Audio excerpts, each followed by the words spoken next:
Welcome to Center for Book Arts. I see lots of familiar faces and some new faces. Tonight's program is presented under the auspices of the Paper Project, which the Getty Foundation put together. It's an initiative dedicated to advancing curatorial research and exhibition practice for works on paper. We were really just so excited to be selected as one of the participants in this project, and we had a really wonderful project lead who I'll tell you about in just a minute. But through this support from the Getty Foundation, we have gathered a group of incredible thinkers and have been running around the city for the week exploring fresh, forward-looking strategies for exhibiting artist books, objects that continue to blur the boundaries between the library and the exhibition space. Let's see, those of you who are in the Paper Project cohort, can you raise your hands just quickly? Yes, I just want to acknowledge all of the thinking and working that you all have done, coming from other parts of the country, as far as the West Coast. It's been such a pleasure to get to know all of you, and so thank you. But tonight we're honored to be joined by Marcia Reed, former Assistant Director for Special Collections and Exhibitions and Chief Curator at the Getty Research Institute. For nearly 4 decades, Marcia transformed Getty Research Institute's holdings, acquiring landmark archives and authoring influential catalogs like Artists and Their Books, Books and Their Artists, and Fluxus Means Change, which her scholarship really has shaped how institutions think about these topics. I have both of those books personally and love them. This evening's lecture, as I mentioned, caps off a seminar organized by Megan and Liberty, whose vision for this project, discovering new best practices for exhibiting artist books, has guided our discussions throughout the week.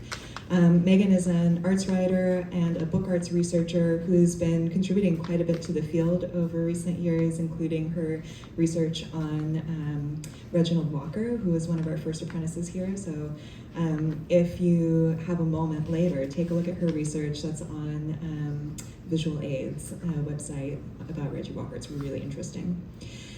So Megan's going to be moderating the Q&A following Marcia's talk, and I hope that each of you will bring your own expertise and perspective into the conversation. So get your pencils ready, and please join me in welcoming Marcia Reed.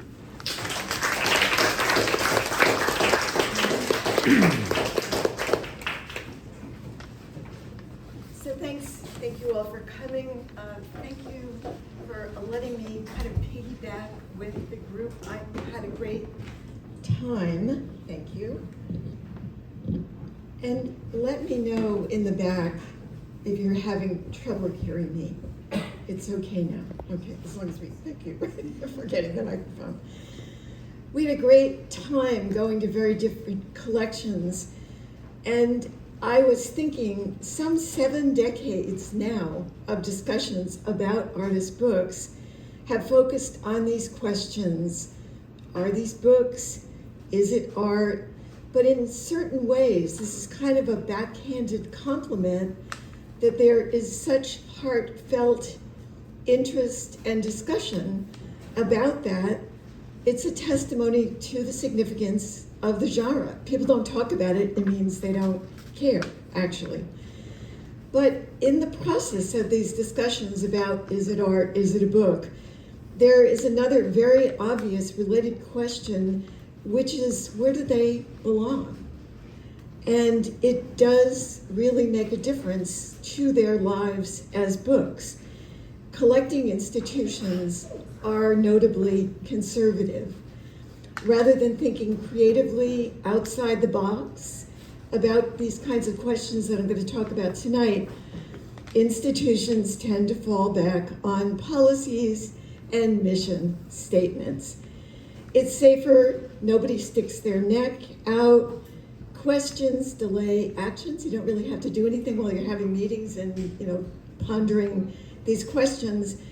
And they tend to categorize new work into traditional categories and perspectives.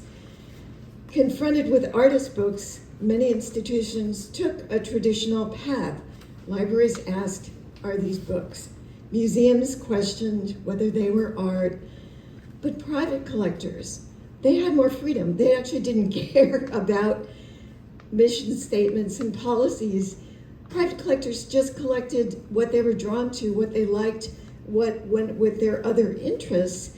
They didn't really bother to worry about things like this.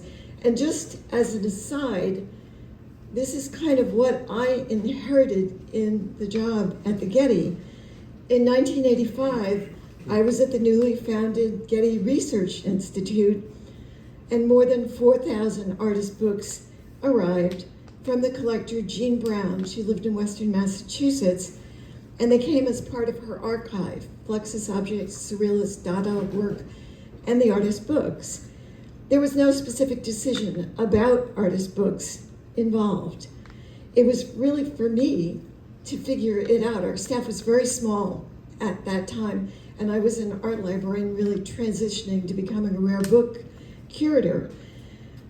So I had to really think about how to develop this foundational collection coming from the East Coast, and now it was on the West Coast.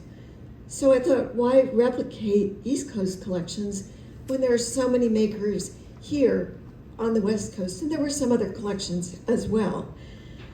But it was kind of a good thing. One, we didn't have any collecting policies. We were just collecting to make a significant institution by the time that the new Getty Center would open in 97 and 98. The Getty Museum was collecting only up to 1900, except for the photograph collections. So there was no problem about interfering with them. The only problem is, as a rare book curator, it was a rather steep learning curve for me. I knew about rare books, but what I did when you have a problem, as you probably know, you talk to people. That is the best thing to do. You just have conversations, you consult with people. Richard Minsky and John Hendricks came out as consultants, so that was very helpful. I knew Steve Clay, and so I talked to him when I was in New York. And then I should also mention Tony Zwicker, who was this venerable, wonderful, knowledgeable dealer, but also just a person you could talk to about artist books, and she was so helpful. But the other thing I did was talk to artists, printers, and publishers, and they were of considerable help as well, just to sort of get their point of view. And I'm not an artist myself, I'm a curator. And so it was good to just see what they were doing. And Tony Zwicker said, you should go visit Jacob Samuel, and he's in Santa Monica. You need to know this person. And so the one person I do want to mention who's in the back of the room is Jacob, and his wife Yael are here. We became very good friends, and Jacob was making artist books, and he was very helpful, but he was one of many of the artists whom I consulted. And that gave me a point of view. More recently, in terms of visitor engagement and attendance numbers, these are so important to both libraries and museums. Both those kinds of institutions have prioritized collecting and exhibiting works with contemporary social and political content. They're pivoting to care about what their audiences are interested in. And this change to care about relevance often includes artist books and printed ephemera. So that's a very good thing. The proliferation of artist books in exhibitions and collections is further promoted by the many artists who make books as part of very mixed practices. And indeed, artist books have acquired a certain cachet in the art world, in galleries, at fairs. Like prints, the artist book is a low-cost purchase, actually, instead of buying a large artwork. And so it's a way for dealers to kind of dangle hooks and reel collectors in. I mean, I think I'm sort of talking to people because I think you're not aware that this is going on, but actually it's a very good thing. It's not unlike how dealers used prints and livre d'artistes at the beginning of the 20th century. They offered potential collectors artist books and prints as a way to engage them with the artist and to kind of get them interested in buying, larger works of art by those artists, to introduce the artists and their practice. So it's interesting now that artist books are regularly included in museum collections, who are kind of working on how to show them. Commercial galleries also publish artist books, and dealers also publish them. But these are distinguished not so much by the artist's hands-on role in the publications as by the slick look, more like a catalog, and the obligatory artist signature on the back page. But it is interesting that they're calling them artist books. And so, I want to point them out, that they're sort of pulling in that cachet of the artist books, although we could question that. So with such substantial increases in collecting and heightened visibility, the question has really changed from whether to how to collect artist books. How are these hybrid works with both art and text shown to best advantage for their design, as well as thinking about their legibility reading them? How do we look? Many of you like to go to museums, right? Any kind, yeah. Then many of you like to read books, yeah. The question is, are these things you like to think of doing simultaneously? No, I don't think so. I certainly don't think, oh, I'm gonna go to a museum and read a book, or I'm gonna read a book and think about a museum show. So this is kind of the problem of exhibitions and how to engage these parallel but very different activities. And artist books are quintessentially visual in most but not all cases, and thus they bridge viewing and reading. But they're kind of different activities. When you're thinking about planning an exhibition, you might want to acknowledge that that's the case. And I'm casting the net as widely as possible. I like to think of artist books as significant for actually blurring those boundaries between the art and books, and that makes them really interesting.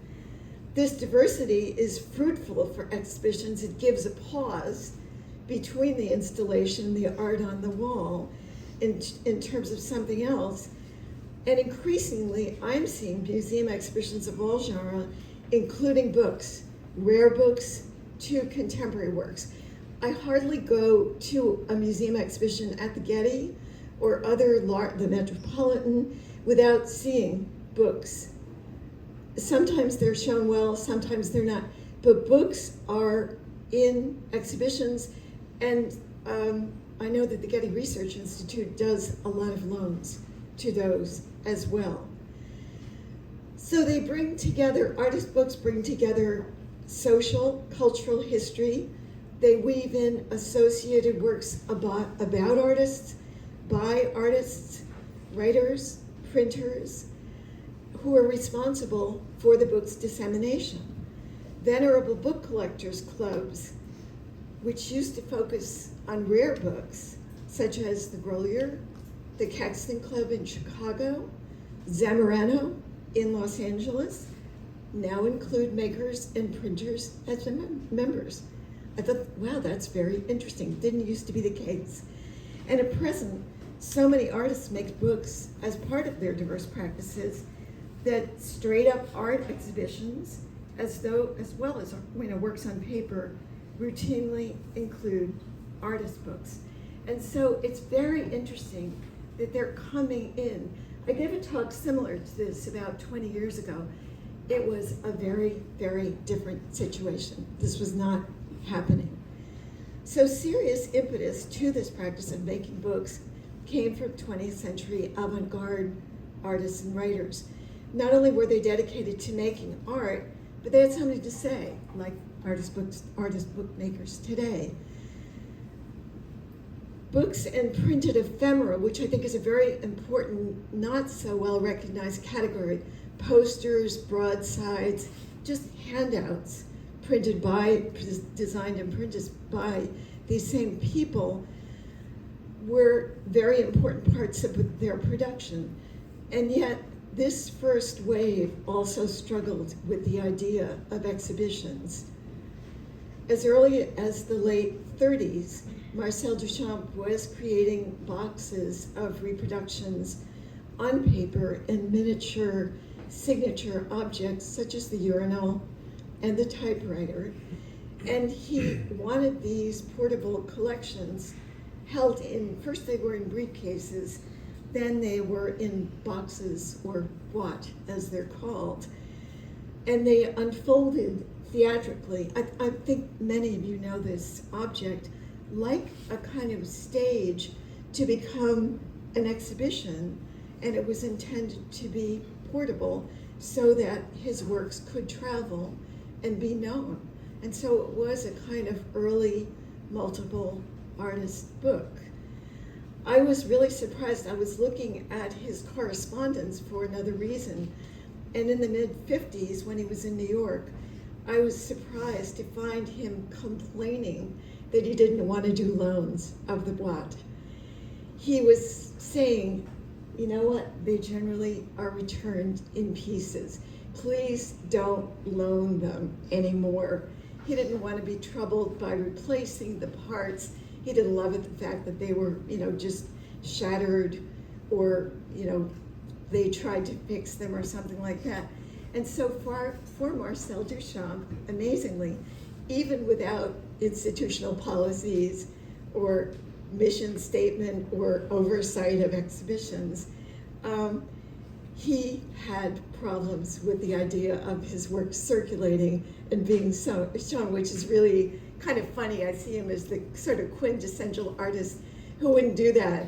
And then here's this letter saying, I regret it. These letters are also about the prices of his boxes, which were $300 and $500 at the time, which was kind of amazing as well.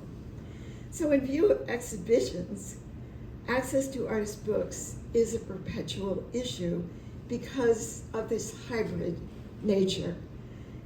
Privileging the art or leaning towards books, museums and libraries are really two poles of the collecting world. They have different agendas regarding missions and subjects, not to mention access and storage. The reasons for my questions about museums and libraries are because these policies are reflected in exhibitions. When you go to a museum, you view pre-selected works. You can't say, I don't really want to see the irises today. Could I see, something else by Van Gogh? And that's a kind of problem as far as thinking about access, because when you're coming from a library point of view, of course you can ask to see things. You can see what you would like to see instead of a pre-selected, curated group of things. In 2001, we did an exhibit of Los Angeles libraries, Treasures. It was a treasures show. It was shown in the Old Hammer Museum, which is Armand Hammer's museum in the Occidental Oil Building. It was a cavernous, kind of less than ideal space. The design sought to present the books as objects to feature their content. But I think you can see the shape in the catalog. It's kind of a nice design by Lorraine Wild, who's still doing catalog design. There were shadows for the books, and then the shape of the piece was on the other part of the opening. So it's kind of a wonderful design. The reading room was a kind of old style design. things look frozen in time in the cases, and it wasn't really an inviting exhibition. It seemed kind of wonderful because at least it was at desk level. You could look down on the books. In retrospect, it looks sort of like a show of insects or butterflies on pins to me. And then there was an adjacent reading room with either facsimiles of some of the books. There was an attempt at reading, but again, kind of looks like detention in grade school to me. It wasn't really used very much. You felt sort of uncomfortable. You would go and the floor would sort of scrape as you pulled the chairs up. So it was a little bit formulaic. But in 2001, this was a big step.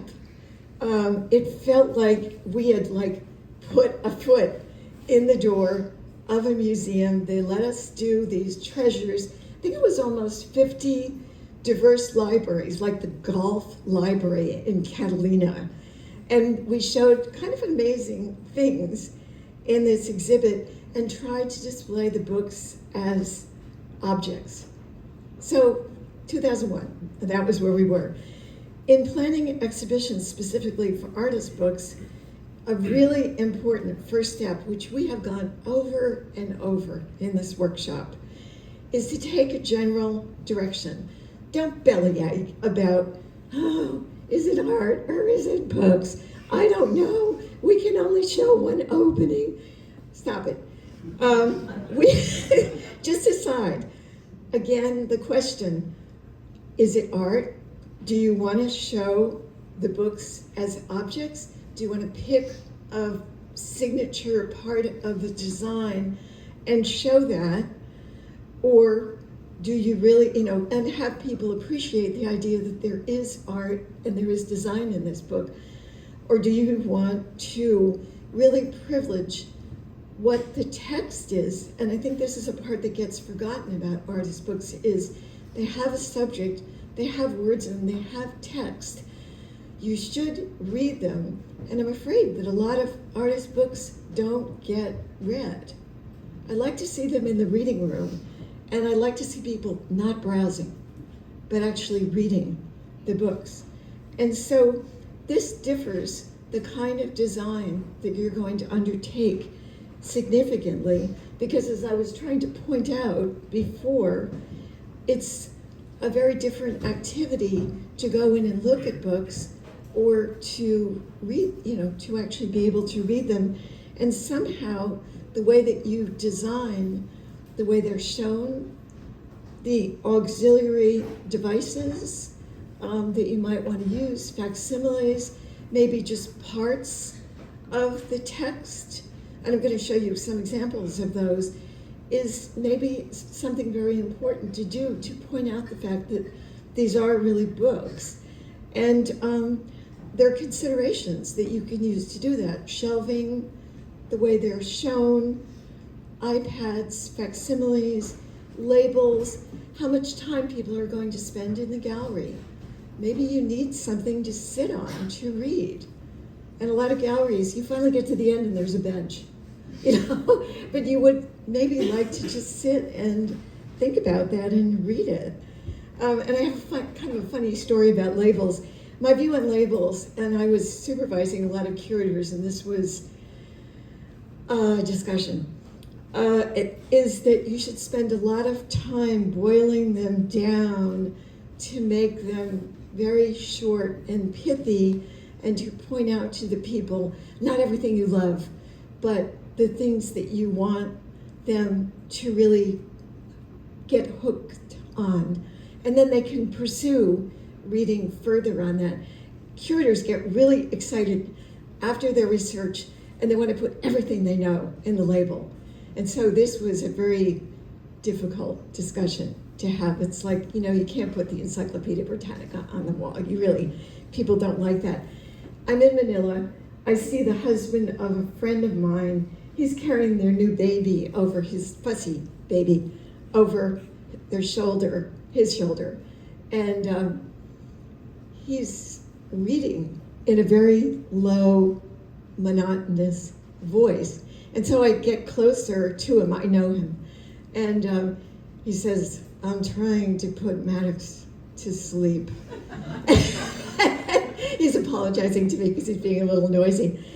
And I thought, what a great reminder that that is not what you want. I mean, he was doing it with definite, vocalization talent, but you don't want your labels to put people to sleep or make them snore in the gallery. So, good idea. No matter whether the exhibit leans to art or to books, it's important to present the subject in as three-dimensional way as possible for its material aspects. I think this is a really, really important part of artist books. And I was going back, I have another book that I'm working on now, so it's going back to Joan Lyons and some of the other early, really helpful books. And they're illustrated with these textbooks, gray, small, flat illustrations. And that was just what books did in those days, art books. Those are my early art history books as well. And I think that finally the dead image is extinct. I hope it is. Because you don't want to show books in this way, and you certainly don't want to feature them in this way. You want to pull out their liveliness, their three dimensions, the materials that they're made of. And so I think a better way to think about artist books is this wonderful space. It's the White Building. It was in East London. It was a very, very unpretentious building, but Coracle Books. Simon Cutts and Erica Van Horn had this space from 92 to 97. You took a boat to get to it. It was really fun. You could either take the tube or it was more fun to take a boat. And they had all kinds of activities with Coracle books, some other books, a lot of ephemera, some Fluxus objects. Poetry was very important. They had readings, they had artists come and work in the space.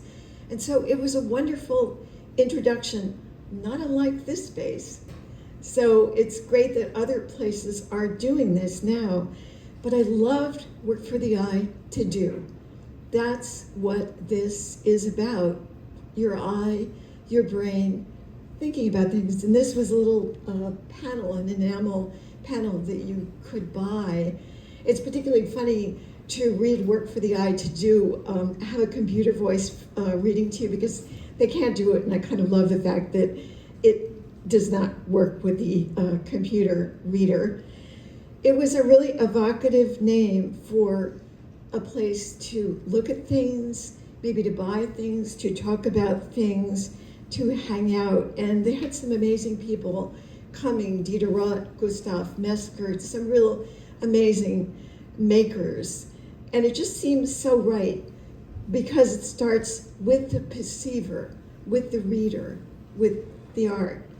The idea of the coracle, I don't know, how many people know what a coracle is? Thank you. It is a very small boat that doesn't have a front or a back. One person paddles it, him or her, or themselves, and it's a nice reminder about the single artist or the project. No frustrating limitations about institutional assets, no worries about negative visitor experiences. You just row your own boat in the coracle. And I was reminded of the coracle. It felt like I was sitting in a coracle, actually, this past year in a small boat in the reading room adjacent to this exhibition, which is current. It's there for almost another year at Peabody Essex Museum in Salem, Massachusetts. It's called Draw Me, Ishmael, the Book Arts of Moby Dick. I had no idea how many books since 1851. There have been hundreds of editions, early illustrated books, graphic novels, many, many artists' books. And so this is a great exhibition idea. It's a very familiar text. Many people, maybe they haven't read all of Moby Dick. It's a little hard to get into. But it's about, it's a tale of the whale who gets his way. And what they did was they took quotes from the book. They designed the show based on a whaling vessel, and so the supports for the books that showed the spines are like the insides of the whaling vessel. They took some of the illustrations, and so they did the design based on some of the illustrations. There are these two famous books by Barry Mosher and Rockwell Kent, but then there's so many others as well, but they did go with some of the traditional views. But then they took these great quotes that come from Melville's text. And then at the very end, this is my favorite part, and by the way, the last readathon meeting is tonight, and I'm not there. I was going to get a prize for being on it, and so I'm not going to get a prize for tonight for being in the readathon. This boat you got on board outside the gallery, they had facsimiles, but also some of the kind of lower end books of the Moby Dick texts, some of the pop-up books, and a few of the artist books, as well as audiobooks. And people got in the boat and read. It was really fun. I brought a friend. She wanted to get in the boat, get on board, read Moby Dick. And so I thought this was kind of a genius exhibition design. And then the boat itself is going to a children's library in New Bedford, Mass, after the exhibition is done. So it's really great. The boat is going off to another appropriate place. So space, the way you use your space in a kind of ingenious way, is an important consideration. Does it work as an exhibit space at all? And I just had this great experience. Someone called me with a great idea for an exhibition. I knew what was going to go in the exhibition, so I would be perfect. It was going to be outside Paris. I talked to Mike, my husband, and was like, hey, wouldn't you like to do this? This is great. Sounds wonderful. We could go back and forth to Paris. And then I found out about the space, and basically it was just a large concrete garage. Absolutely no temp, humidity control, no furniture, cold floor, no cases, no support, no registrar, no preps or anything like that. And I talked to some people at the Getty. I was going to do it as a consultant. And we just thought, well, this would be great as an installation space. But as far as showing rare books and prints, how's this going to work? I mean, that's crazy. And so sometimes people don't, they have wonderful ideas, but they're not really thinking of, is this space going to be appropriate for the material? How are we going to do this? People tend to think that you could curate your living room or curate your closet, make it look like a cabinet of curiosities if it doesn't already. And so it's really important to look at the space you have realistically. And then as here is done at Minnesota Center for Book Arts is done, and SF, oh God, help me. What's the name of the SF Center? Center for Book Arts. Thank you. They're slightly different, like artist books. And think about how it's going to work for all the people coming through. And you want to have an exhibit space that's friendly, that people can hang out, and also that will be good for the books that you're planning for. And it's very different. So that's terrifically important, and people tend not to do that. And in the end, of course, it is really wonderful once you do an exhibit, if you do document it in some way, maybe an internet accessible documentation of the show, maybe a catalog. But exhibitions should be a lot of work with the ideas to present them. And so that's really important to do that. For this Getty 2018 show that we did, Artists and Their Books, Books and Their Artists, and actually the show was done after the catalog. We didn't realize we were going to do an exhibition, so they're not the same works that are in the catalog than show, and that's kind of okay, good to do more. We were going to exhibit the books in a space at the Research Institute at the Getty, not the Getty Museum, that's more like a gallery. It was really a privilege to be able to do these shows with the museum designers, with the museum preps. They would build cases, they would build temp walls, they would paint the walls. And so that was a privilege. And I thought, well, we should really use that. And I'm going to just show you a couple of the install shots to show you how it's going in and how things are going up. But I was doing that just to use this space that was about art. But then these are Sandow Burke's American Quran. And he did do it as a book, and that's to the side on the slanted podium, so people could read the English translation of the Quran. But he had done this by hand. These are unique pages that he calligraphically and then drew. And they were very readable, which I know, because one of the security staff carefully read them, found some mistakes that Sandow had corrected in in lines of calligraphy. And I thought that's really great. So people did stand and read the pages of the Quran in English. And then another example of legibility was, this is a complete fold out of Russell Merritt's interstices and intersections, the 13 Euclid propositions. And my friend Johanna Drucker, who's very intense, stood and read every page of it, and then reported this to me, that she had done this. So that was a good thing as well. And you can see them. We had one enormous bonnet for this case that was lifted into place. It was really a big deal. But again, I really wanted to show the amazing art that was in that book, every page.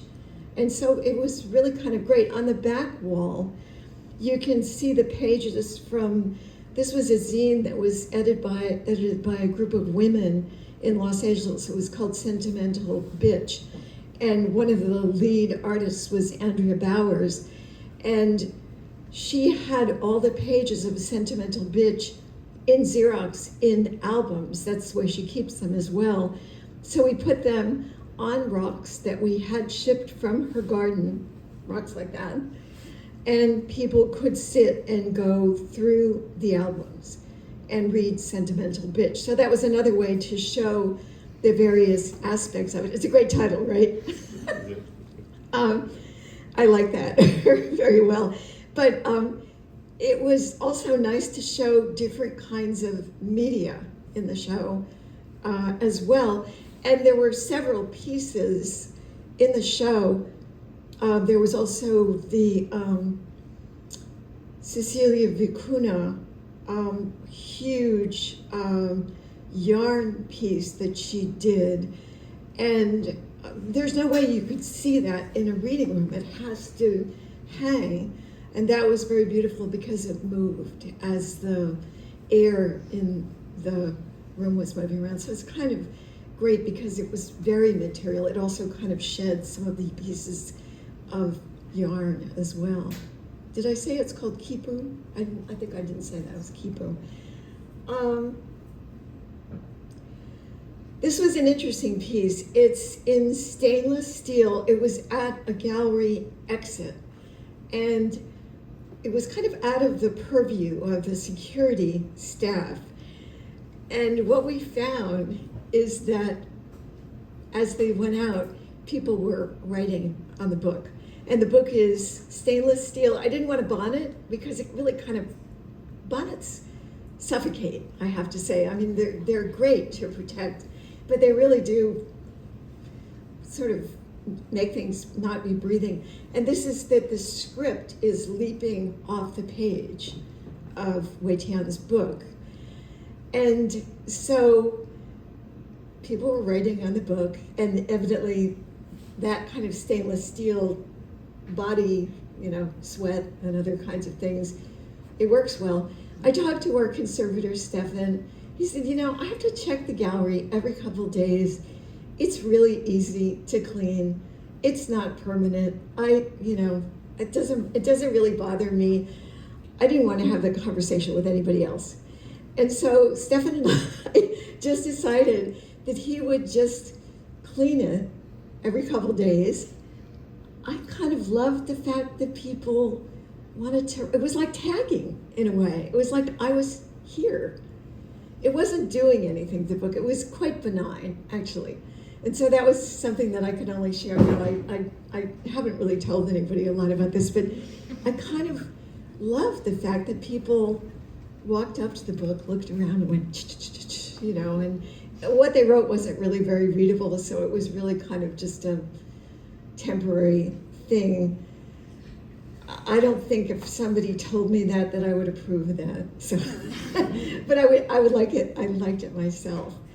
So you might think that an exhibition is not a place to read books, but the wonderful thing about being asked to be here now was that when I was asked, the Getty was doing a pop-up show, and Getty is very unspontaneous. The exhibition calendar is like 3 to 5 years out. There's a long approval process.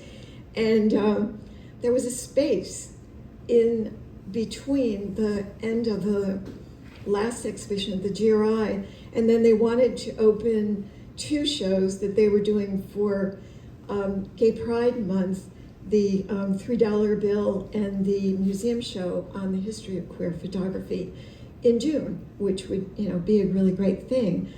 And so they were able to fit in this wonderful pop-up show that 10 by 10 does, and have a small gallery at the gallery is 2 levels, and so there were books in cases that were a little bit more fragile, and that's in this section, so you can see, and that was more like a traditional show with labels and closed cases, and that was kind of an introduction to the role of women in photography.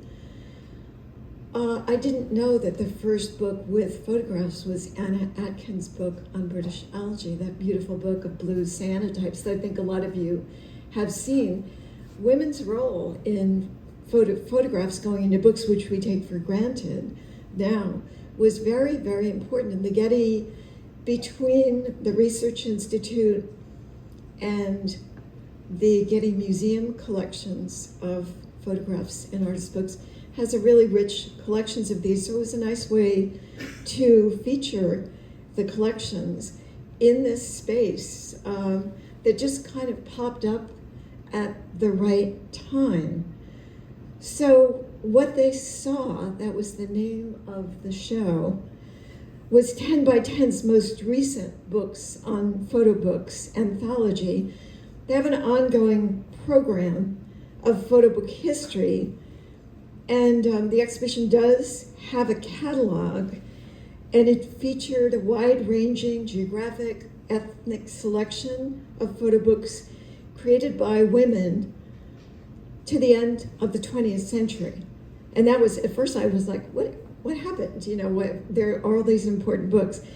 When I had done a little bit more research, I realized this was a follow-up to 10 by 10's How We See Photo Books by Women. And that was published, those were books that were published from 2000 to 2018, which is when the books were first shown. At New York Public Library, there was a pop-up for a weekend. So the show for 5 months at the Getty was exceptional. It was a longer time. Those shows, that first show, and then the other show went to other venues. And the one at the Getty was shown at the Boston Athenaeum, the Reina Sofia in Madrid, and the Rijksmuseum in Amsterdam.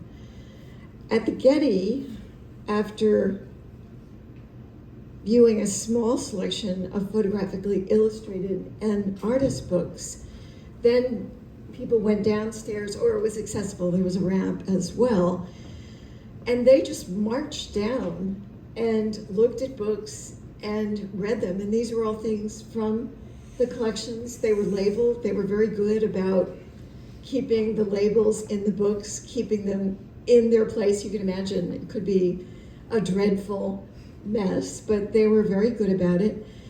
And what they saw was successful in two very important ways. It was really popular. People talked about it.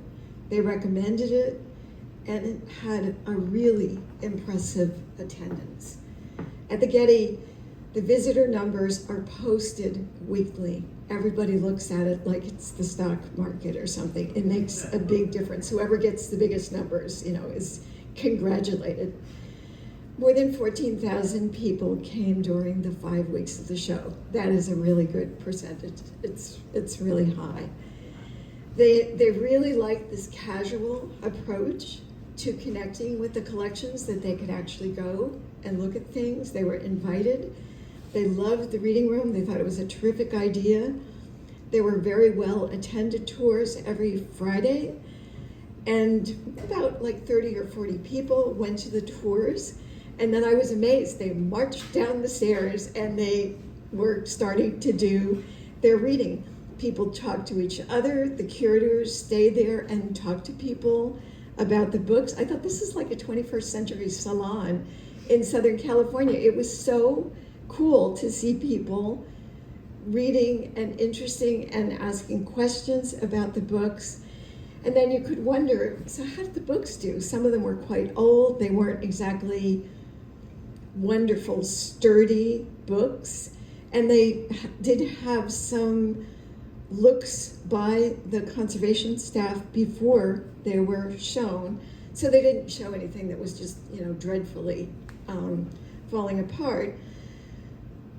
But there were 5 books that needed minor maintenance after the show was over. They just needed to kind of have some work on their covers or their bindings. And the conservators just said, I really thought that was very, very good. So it wasn't hard on the books, and I thought it was so great. Books don't want to be, unless maybe they're very challenged and they want to be hermits for the rest of their book lives, but I think books want to come out. They want to be shown, they want to be read. And so this was great for the books to get out and be around. My own favorite parts of exhibitions are the tours. I love to do tours. The picture of me that's on the CVA site is like, I'm doing a tour, And for artists and their books, we also did weekly programs with artists in the exhibitions after the Thursday tours. I invited local artists and printers to speak about the art and books in a seminar room, and there were about 8 to 12 visitors, so it was quite nice, small group. Several of the museum docents started becoming groupies. I realized they're coming to everyone. This is amazing. They liked the collections. They were very different than the Getty museums, and so there were like 2 or 3 groupies who I was seeing at all of the artists' presentations. And these programs were really great. People got to meet real artists and printers, which for some people is very exotic. They don't know people who do that kind of thing. Although, of course, maybe it's taken for granted here, but it isn't in other places. It's not at the Getty, at the Getty Center. And I think one of the most fulfilling moments at the end of the tours, a Dutch couple stayed after for the seminar, and I think it was Harry and Sandra Rees of Turkey Press in Santa Barbara. And this Dutch couple came up and they said, we're going home, we're going back to the Netherlands, we're going to get a printing press, and we're going to make books. So I asked them to stay in touch. I did not hear from them. But I loved the fact that they were so inspired to do this themselves. And I actually think part of the inspiration was the couple, was Harry and Sandra working together, having different roles in making Turkey Press books. And they talked very engagingly about what they do. I like that a lot. I wanted to see what they made. Everybody asks me what are my favorite books. my answer is they're what I'm looking at now. I like everything. I actually do. The more you know, the more you look at it, the better it is. But these are a couple examples of, and I like the local artists and the local printers as well. I really like being in a very, very productive environment in Los Angeles.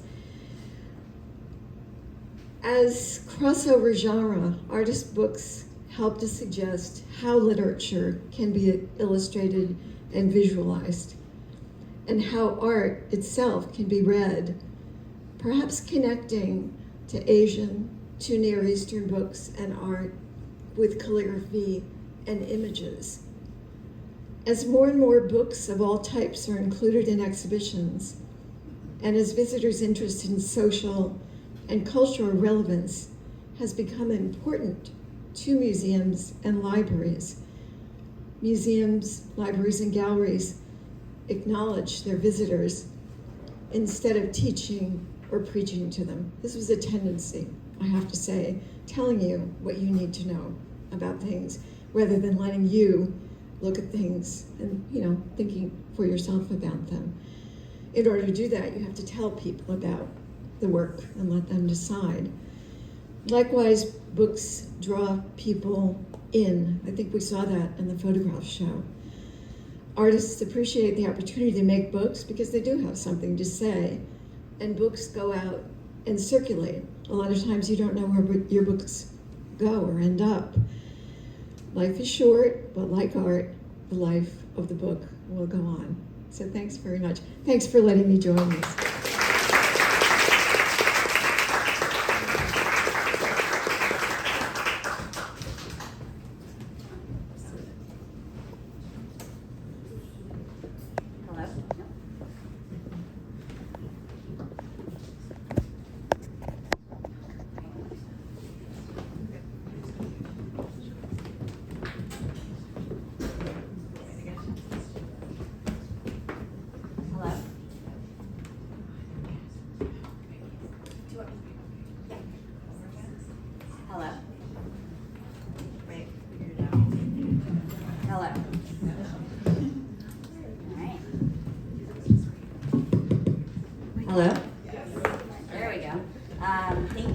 Marcia, for that presentation and for joining us for the workshop. And thank you everyone for coming here tonight, and to the workshop participants for staying a little bit later tonight and participating in this conversation.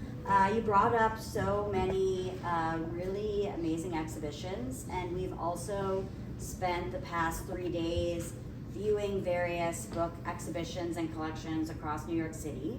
And you brought up a lot of different kind of challenges and examples of things that you found interesting. One point I'm hoping that you could talk a little bit more about is how the audience of an institution may shape the display. At the Getty, you have one very specific kind of audience that comes through, but other exhibitions may have different kinds of audiences, kind of getting back to this idea of whether it's in the library, like whether it's in the library or the museum, how that kind of audience for the space may change how you want to exhibit the works. Actually, at the Getty, the audience is incredibly diverse. Yeah.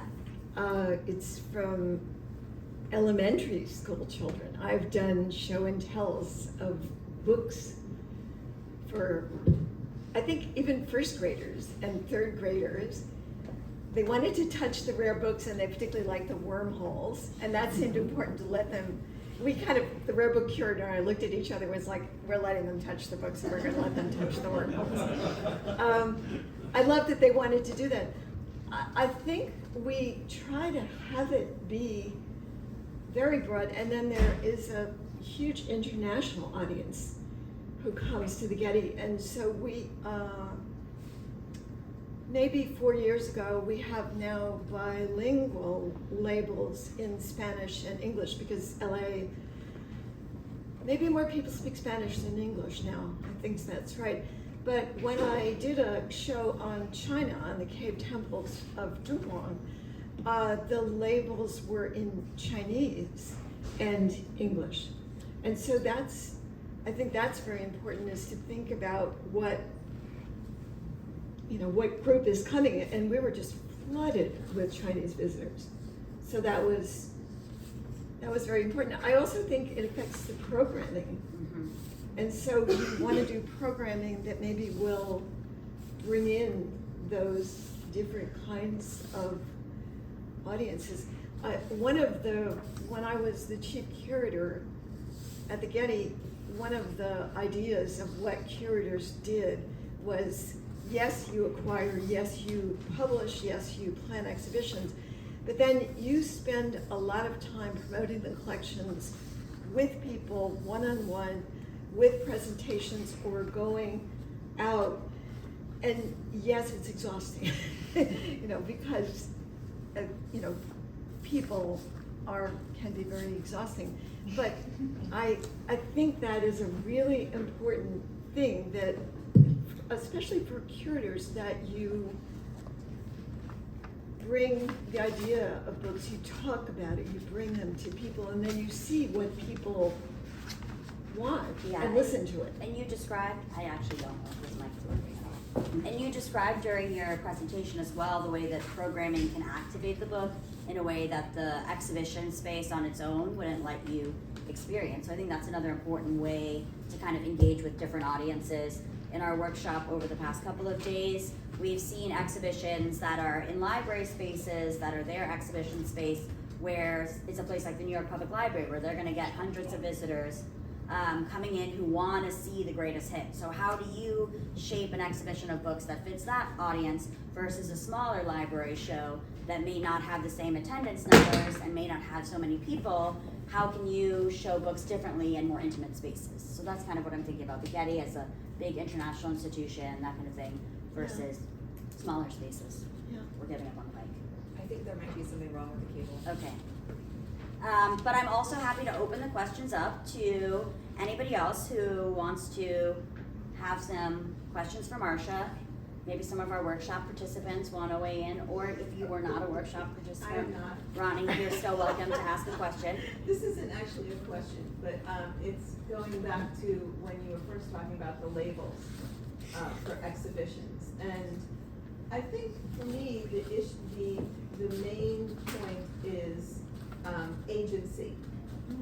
That you don't want to take away the agency of the viewer by telling them what they're going to see. Precisely, or what to think about it. Right, Yeah. and I mean, when I think about an artist book, I think that agency is a big part of the way that it is designed, because the viewer is an integral part, is exploring that, that particular work, and, is going through it and making what they make out of it. And so that's an integral part of what artist books are. So I think that showing them in whatever way to maximize the agency of the viewer is what we want, no matter where it is, whether it's in a museum or a gallery or a library. It's great to bring other people in when you're setting up. We had to plan exhibitions, just to get the mounts made and things like that. But it was really good to bring other people in and just ask them what they thought. A lot of times they had very good suggestions or comments. Because sometimes when you're right on top of a subject for a long time, you have no perspective. And so that's a good thing, is talk to people. I found the preparators were really wonderfully helpful. It was very interesting. A lot of times they didn't know too much about the subject, but they had good ideas. And one other thing, I think I maybe didn't make this completely clear. At the moment, I think artist books are better shown by the libraries, by the book art centers, and museums are still having some difficulty. They want to integrate books, and rare books too. They're not they're not quite sure. You know, maybe they do a good job of the mount or something like that, but just integrating them.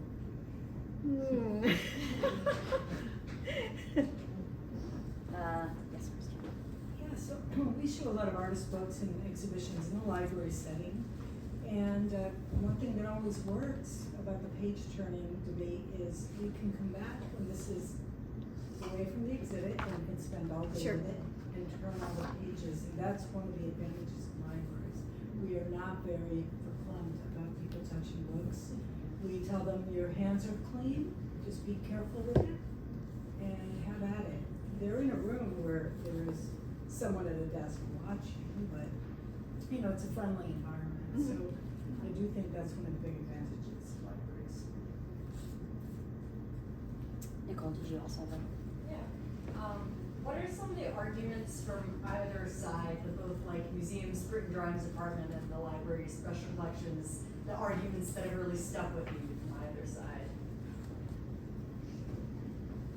I think the funniest thing is, and this is I'm also a print curator, is that the print curators are still not happy that a lot of prints were put in books.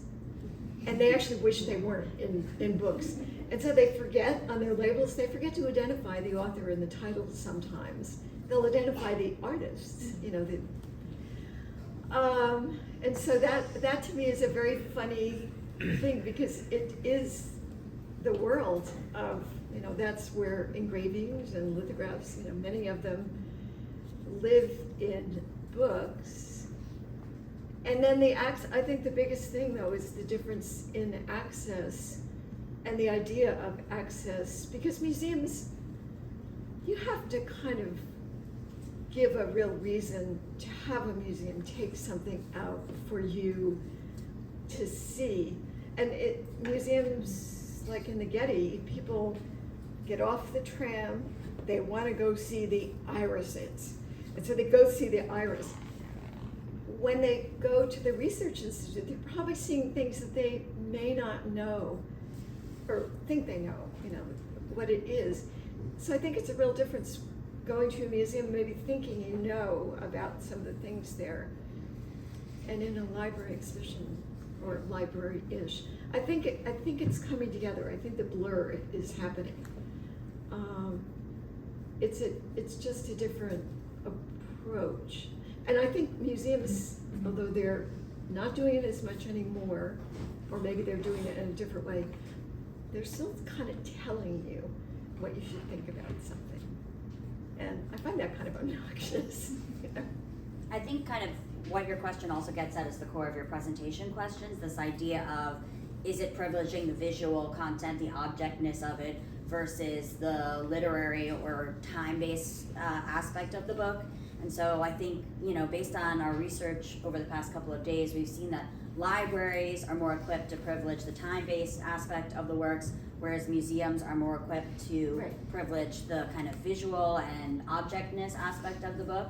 But what we're trying to get at with artist books is how can we find ways of displaying the books or creating other external factors like programming, QR codes, videos, facsimiles, lots of brainstorming we've been doing over the past few days of how to allow viewers to experience both aspects of the book without having, it's great that you can come back to a library and see the book when it's in the back on the shelves, requested in special collections, but at a lot of these larger institutions, people are not coming back. They're visiting as tourists or they're coming just to see this exhibition, and they're not going to necessarily have the opportunity to come back and see that book again later. So how can we make sure they get both sides of these things?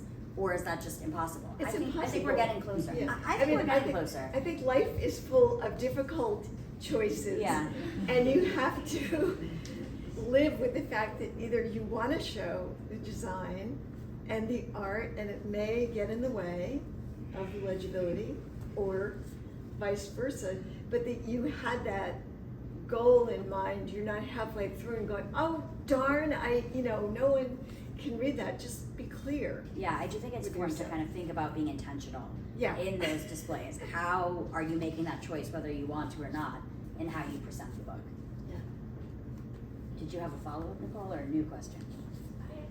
new comment. Okay, new comment, yes. I mean, I don't know how many institutions you've been able to visit that do this, but a place I used to work, we would record flip-throughs of videos and exhibit it along with the book. Yeah. So you don't get the tactile quality of the book, but you do get the kind of time-based Totally. interactive experience without actually handling. Yeah, it's something that we've all been talking about over the past few days, and I think one thing that's important to keep in mind is the limited resources that some institutions may have.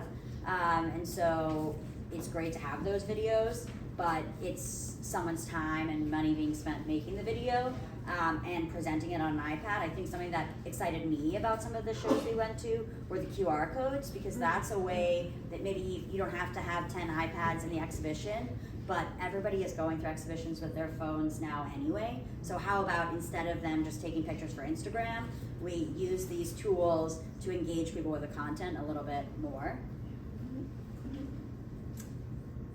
Yes. Just a comment. I wonder too, like talking about visitors from all these different places, if it were possible for them to know where else there might be a copy of it, That's a great idea. that they might be easier to access to them. I don't even know if that information sort of exists in an easy way. You know, like this artist has been working XYZ.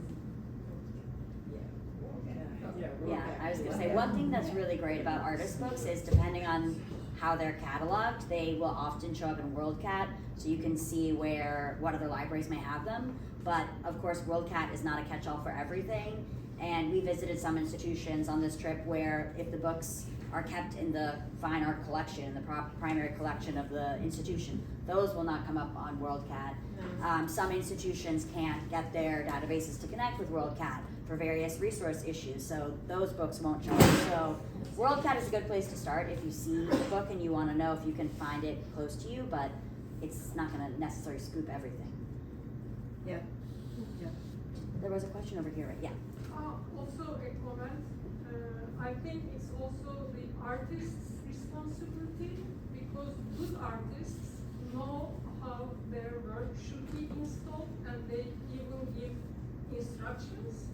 I think good book artists also should prepare instructions how their book should be installed. I don't think it's just the responsibility of the institution to think about it. Yeah, I mean, I think the only problem with that is that it assumes then the institution will have the means to be able to do that. Some artists do send even mounts or furniture with their pieces. I'm not sure. I'm not sure in many cases with books if there's only one way to show it. I'm not sure. But what I mean is, I'm a book designer, I'm not an artist, but I worked with artists, curators, and art institutions almost for 30 years. In exhibitions, each work is treated like individually, right? Mhm. Like curators think how to install it. It's very important. When it comes to a book, it suddenly becomes a book. It's not like the other art. I think there is a hierarchy in the curator's mind.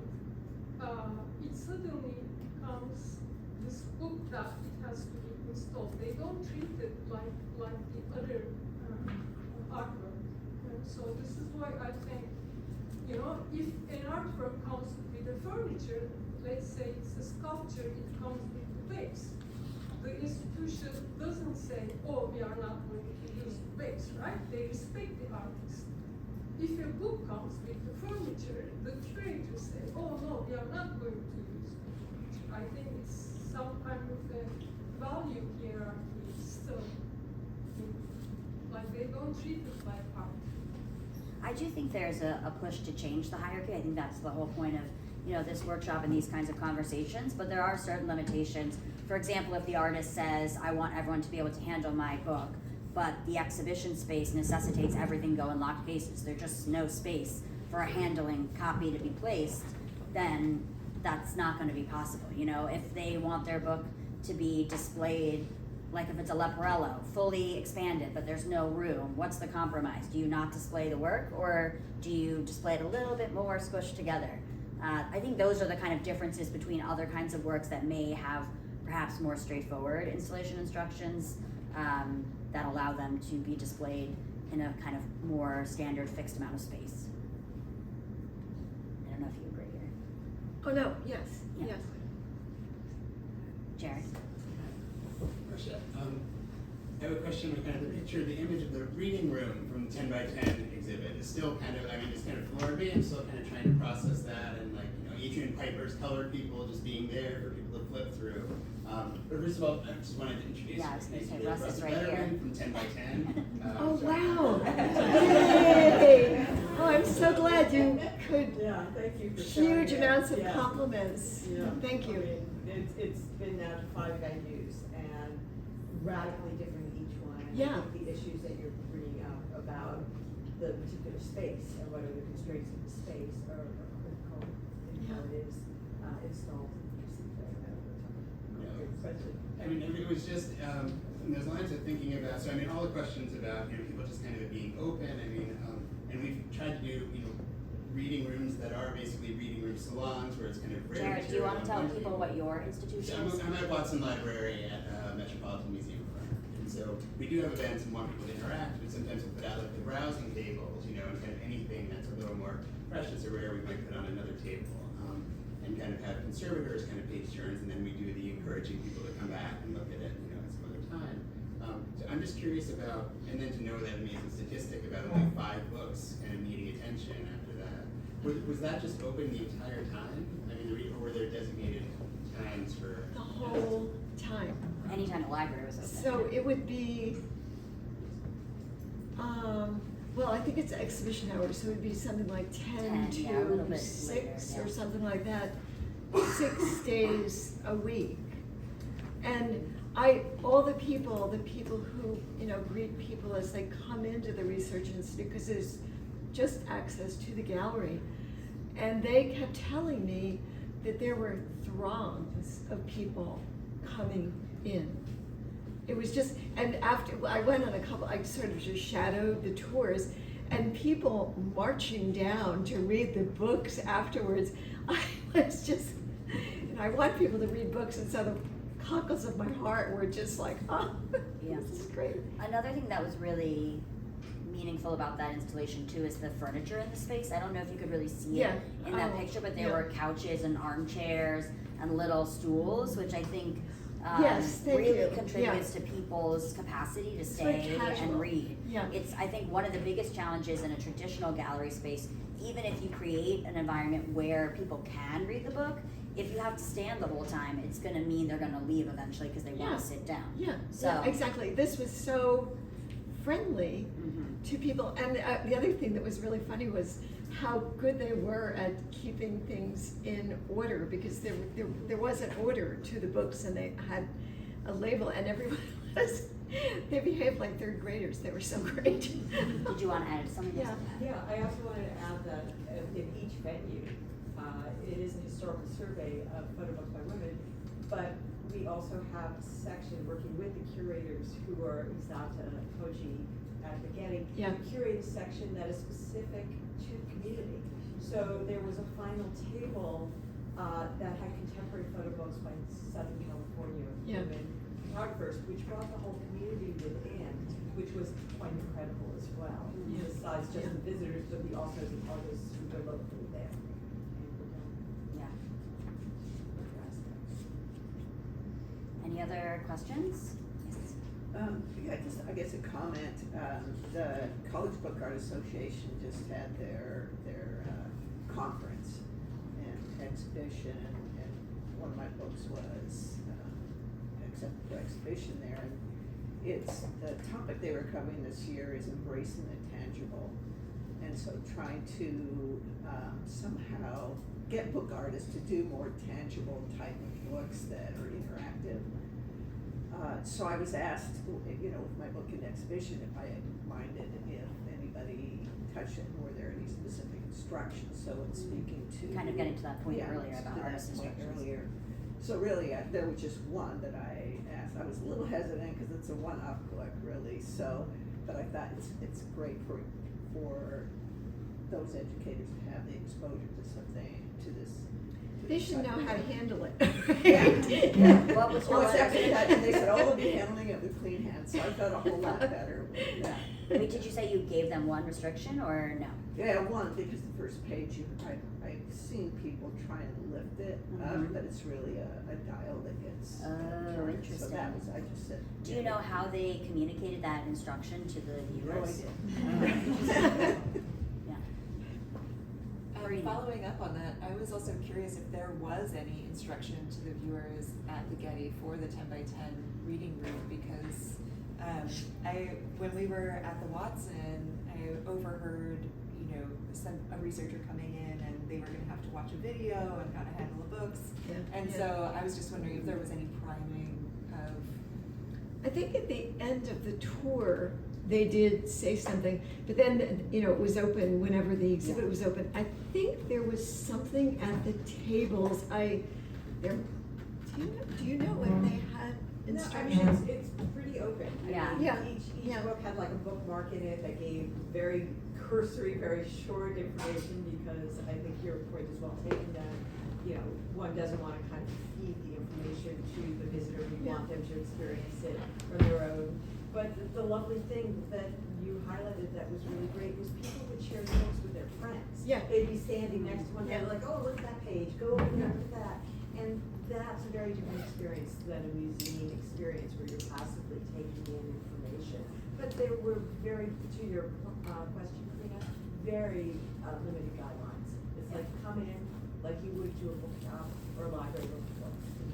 I think there was something about putting the books back. Yeah, I think in that when there, you took the book off, it had the number on It the had the spine, number, please yeah. return the book, but it was very But not gentle, everyone yeah, not followed everyone, that. yeah. I mean, what I found is not only did people talk to their friends about it, but people were just talking openly to whoever was beside them and things like that. It was nice. I when I knew I was going to be talking about it, I just kind of lurked in the gallery and watched people's behavior, and it just seemed kind of what you would like to have going on.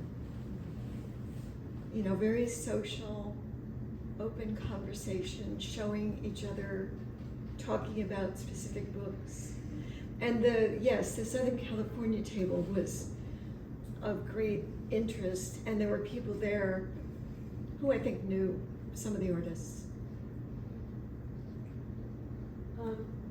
As a book artist, I find that the issue of trying to get people to focus on both the visual, structural, and the language is, something that I kind of grapple with. Like if you're trying to sell a book and you have photographs of that book and a description, but yet there's language that is critically important for them to understand how these things work together. That's an issue that I'm always trying to give the right kind of information so that they can somehow have that experience. No, I think reading the books is, I gave a talk one time about reading artist books. It was called Are You Reading Me? Because I didn't think people were, I thought everybody was looking at everything else, and that it was really important to read them. And then, CalArts student, really cocky guy, marches into one of the seminars we had, and he said, well, I don't read, but I make books.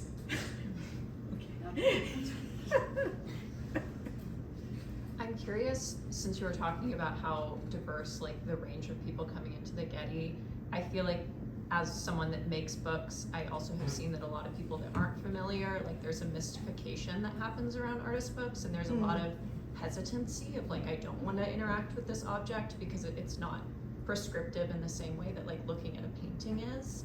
I'm curious, when you're framing, especially for not just the book arts community, which is can be very niche, when you're framing for a larger audience, what you feel is important to kind of demystify and make more accessible artist books? What are those things for open audiences that you think curators should communicate in terms of this is how you step into this space? Have you seen it done successfully or not successfully? It's kind of a big amorphous That's a great question, but. Do you have? Do you wanna go first, or? Sure. I mean, actually, that niche audience, I never target, because I don't worry about them. I know they'll know. But the others, it's very important to explain to them, one, you're probably here because of the art part. Mhm. And so this is something that was happening increasingly in the 20th century. Mhm. A lot of times we do a little history, Mhm. and that, yes, they're books, but they also have art in them, and they were made by artists who probably do other kinds of work as well. But yeah, we do try to explain that. I do understand what you're talking about, though. It is a little.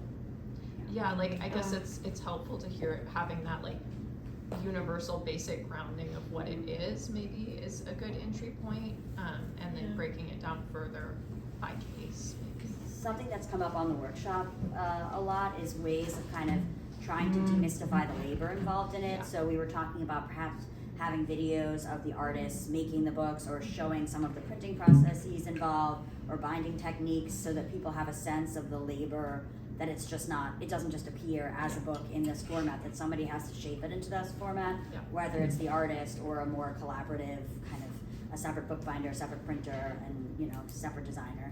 But all those aspects of the labor, I think, are really that's the hardest thing, I think, for people to understand, is all of that is part of the art as well.